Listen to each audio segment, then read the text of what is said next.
মানুষের বদলে ভিসার আবেদন করেছিল স্বয়ংচালিত রোবট বা সংক্ষেপে বট।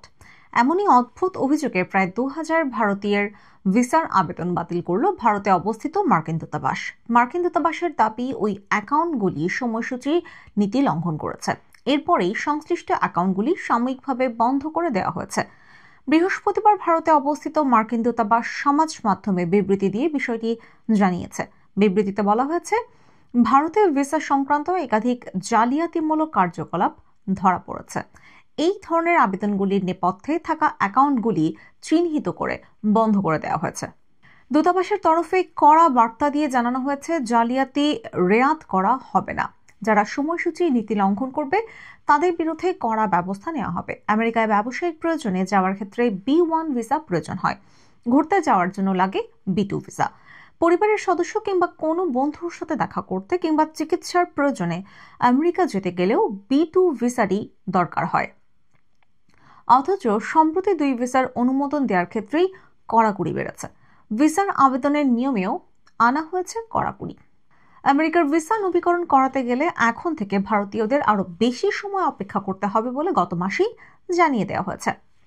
পাশাপাশি আরো জটিল হয়েছে ভিসা নবীকরণের জন্য আমেরিকার দূতাবাস উপদূতাবাসে গিয়ে ইন্টারভিউয়ের প্রক্রিয়া। দ্বিতীয়বার ক্ষমতায় আসার পর থেকেই ভিসা জালিয়াতি এবং বেআইনিভাবে অভিবাসনের বিরুদ্ধেও কঠোর পদক্ষেপ করা শুরু করেছে মার্কিন প্রেসিডেন্ট ডোনাল্ড ট্রাম্পের প্রশাসন।